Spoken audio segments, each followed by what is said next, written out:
kwa mu ki bunde mana ege mante biko na okwu Ifeanyi Ubah na nwana ndị chọọchị ha je ọkaligwekwa okwu ana eji kacha m ekwu na bụ okwu ahapụgo isi aka gbagoweze na obo aka ọ ghọwazikwa na njide. Kedu ihe ma ji okwu okwu n'ụbọchị nketa da biko bụrụ onye Igbo na support ya anyị na-eme ndị anyị na-eme na-amasị gị biko ichefukwana ka subscribe na channel anyị, ichefukwana ka drop a comment gị na comment section, ichefukwana ka na like post anyị na-eshare ya ka onye ọbụla nwere ọgụgụ isi na-aghọta ihe na-emenụ wee nwee ike n'afọ. What makes us brothers is because we must disagree in order to agree. Mana onye Igbo na nwanne ya ihe I believe na ya na ana Igbo mere anyị ji aga n'iru n'ụbọchị nketa ata bụ gịnị onye agha na nwanne ya.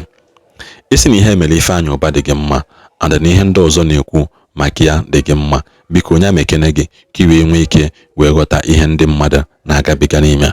Ị nwere ike bụrụ onye omenala ị na-asị na ihe mere Ifeanyi Ubah ọ bụ na ome nke a mee nke ọzọ na afọ meleta oyibo na-asị na ihe okongwu dị mma. Ndị be anyị na-atụ inu sị na ebulu ozu onye ọzọ n'isi dịka Igbo Okonkwo. A lot of ndị be anyị emego so many financial mistakes. Enwego ndị ụlọ factories ewe mebie ya mgbe enwere insecurity problem. Ya sị na ndị agha chọrọ dị na ọganiru ndị Igbo, ya sị na ha chọrọ ya. Enwego obodo niile factory batana ya and the villagers are not reaping the fruit of that. They don't benefit in financial gain of the community, neither do they enjoy the prosperity of the land and do not enjoy the prosperity of that factories. Like I said, if sin ihe mere Ifeanyi Ubah dị gị mma and na like ka ndị mmadụ si eme ya and na like ka okwu unu ka na nwasi ya da biko si mee ya nwanne gị nwoke ka wee nwee ike wee mee gịnị nwee ihe ị na-aghọta. Like ndị na-asị na-alụrụ ụnụ ụka n'Chukwu ka emeli ya ijuzi onwe gị n'ime akwụkwọ nsọ na-agụ. Jizọs sịrị akwa mmadụ 10 ka m gwọrọ ya elezi ite naanị ndị nke ọzọ. Ebe ka ha nọ.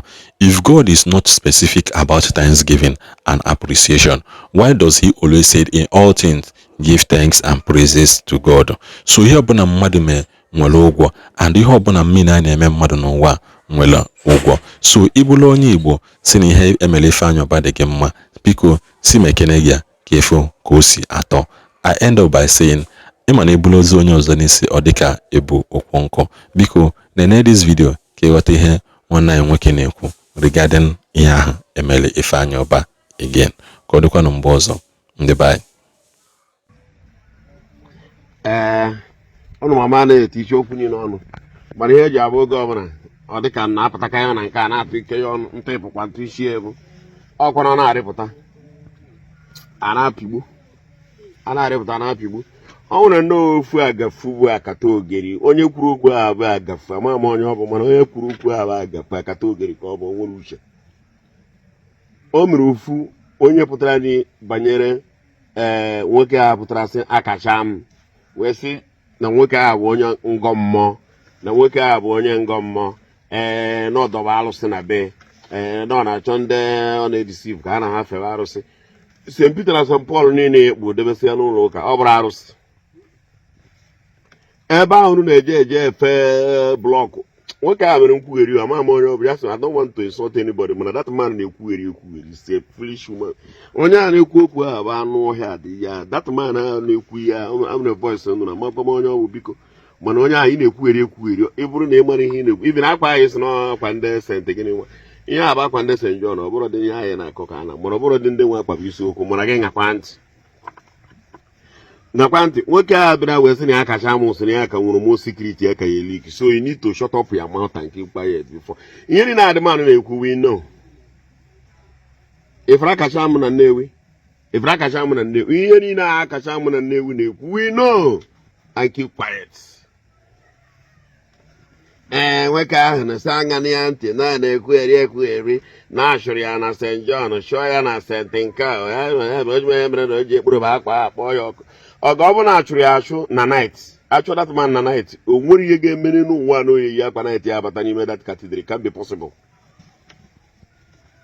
Nwoke nwere ihe ọhụrụ were kwube nwoke nwere mkpu ofu wee tibe mana gị nwa ka m chọrọ ịgba ịsara nwoke a bụ onye ọgọ mmụọ Chukwu obodogono Chukwu ọ bụ gịnị ọga Chukwu bụ mmụọ ekwugheri Chukwu bụ mmụọ. If you don't know what you say about this matter you go and see that Chukwu bụ mmụọ ọ bụ na dat man dobere okwu arụsị na bịa otu a ka unu si wee dọbakwa okwu arụsị ya bụ nke ahụ bishọp na-efesi mmiri nsọ ihe akpụrụ akpụ St. Peter, St. Paul, St. John a na-efesi ya mmiri nsọ mana ụnụ akpụ nwa ndị ụba ebe ahụ ka ọ soro Ifeanyi Ubah ụnụ akpụ nwa Ifeanyi ihe ụnụ kpụrụ bụ St. Peter, St. Paul ị na-efesi okwute akpụrụ akpụ eche na-asị ya efere ihe arụrụ ha ihe ọbụla bụ ihe akpụrụ akpụ mana ụnụ kpụrụ mmadụ ya defie ka ọ ka bịakwanịkọwa ọnụ ịkaji ime ịkọtọ mgbe ahụ ọ bụla ị bụrụ na ịmara ibe ị ga-ekwu ebe a n'ime ụlọ be gị go and sit down ọga that man bara ebe aka voice ya na-ekwuere ekwuere ama m onye ọ bụ mana ọ na-ekwuere ekwuere n'ihu Chukwu na mmadụ ifere ya mere m ibi na ụmụ ya kwesịrị ịgbụ ya chichi ya wọnụ si ya papa bata n'ụlọ ikwuerizi n'ụdị ife afọ eji chụọ ya achụọ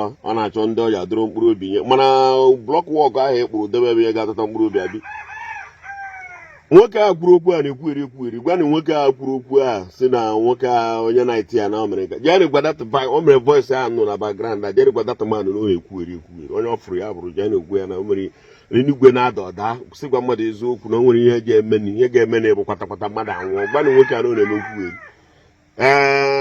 na nwoke nwa akacha amụ ji sịkwa na na-efe arụsị na-eme nke a sị gịzikwana ihe ọ na-ekwu na ọ na-efe arụ ngị nwakwana onye a na-ekwu okwu a ngị nwakwana arụsị nke gị kwere nke ya na-abụrụ ike n'ụtụtụ nkọ onye a na-ekwu okwu a arụsị nke ya na-abụrụ ike ọkọ maka na afọ bele ya ọ na-anakọta atụ ka ikuku ka afọ ike ọkụkọ onye Chineke ga-ekwe ma ọ na anaghị enye Chukwu advice I would have asked God okpukpe so many things nyebe everywhere oge n'ụwa niile ka efu ihe ndị mmadụ na-afụ ka efu ihe ndị mmadụ na-eme ka efu agba ndị mmadụ na-akpa mmadụ abaki n'ihe ahụ mmadụ ọbụla abịa na-edifend datin dat mmadụ na-ekwu na datin dị mmadụ na-ekwu mkpu ahụ o tipụtara nwere rizo o ji tipụta ya mana ka m gwa gị ebe ọ dị jee gụọ Ezekiel 16 ọ sị na ya ga-agba ha ọtọ mana mgbe ahụ ya ga-agba ha ọtọ ahụ na ụmụntakịrị ụmụaka nwa mụrụ ọhụrụ ma ụmụaka na-eto eto ma onye ukwu ma onye nta ma nwoke ma nwaanyị ga-afụ ha n'ọtọ afụgo ndị a n'ọtọ nwere ozi ihe afụ isi akwa kịta ka ntụma na-abịa na-atụ egwu afụgo these people n'ọtọ my point bụ na Ezekiel 16 edere ede na Bible go and read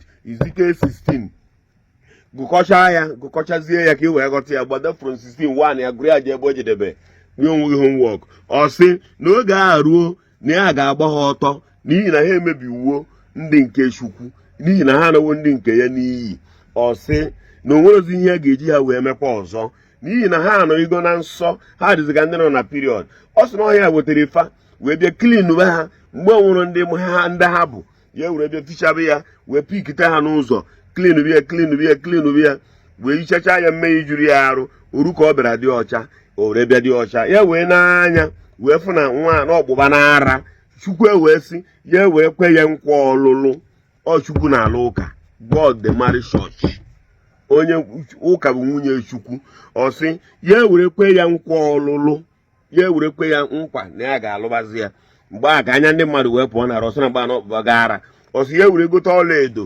ọlaọcha ihe dị iche iche wee were chọọ ya mma ọ resị mana o mechara n'ikpeazụ o were bịa na-akpanye ndị nke ya site n'ihe ọ na-etere ete ọ sị na egine ka gị ga-esi wee mata ọ sị na ha na-anọ n'okporo ụzọ niile na ihe eji ama ha bụ na otu uhie ọnụ ọ bịakwuru ka cha wee o mechara ọsị na akwụna na-agba ka ọ gbata ego sefti na akpa ya mana ha nwa na-agba akwụna nke ha ka ha wee na-ebibi ndị nke Chukwu ọ sị na ya mere ihe ndị a niile na mgbe ya wetara ya na ndị nke ya jụrụ ya ajụ mana na onye a megidere ihe bụ ụka ịfụ na o megidere ihe wee jide ndị nke ya nwa bụ ndị nke Chukwu were gaa ha ihu ọ sị na ya mere ndị nke ya ha were fụba ya n'anya Chukwu sị na ya mere ndị nke ya nwa bụ Chukwu ha were fụba anya nwa bụ ụka n'anya mana iru ebe ahụ ihe ọ ga na-akọwara gị bụ nwaanyị ahụ who is that woman church you don't know anya na-agbafa mgba mana ihe a na-akọwara gị bụ ka o si dị ka njikwa otoro gị ebe ị ga-agụ go and read Ezekiel 16 ihe na kwuru na ị ga-anụ ya ebe ahụ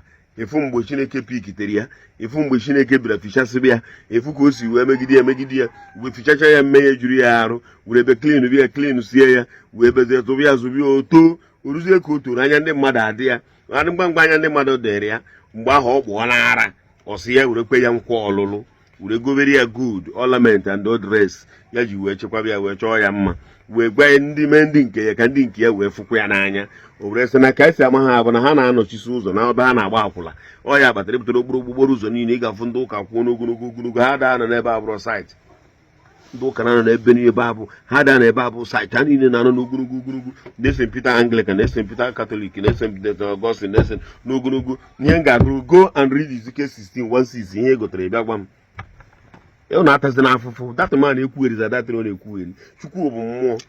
Chukwu bụ mmụọ. So ya na-agọ mmụọ ka the right. Ị na-agọ mmụọ the right. So ihe a na-akọ bụ story. Ihe that man bịara ịkọ. I want that man na-edefend Akacham. Go and read Ezekiel 16. Okwu ya ga-agba ụnụ ọtọ. Mewe ụnụ n'ihu ndị mmadụ. Mebe ụnụ n'ihu ndị mmadụ. Na ụnụ nọzi na Mexis. Na ụnụ nọ na Mexis. Ị hapụ ihe a gwara gị na-ekwu ihe ọzọ.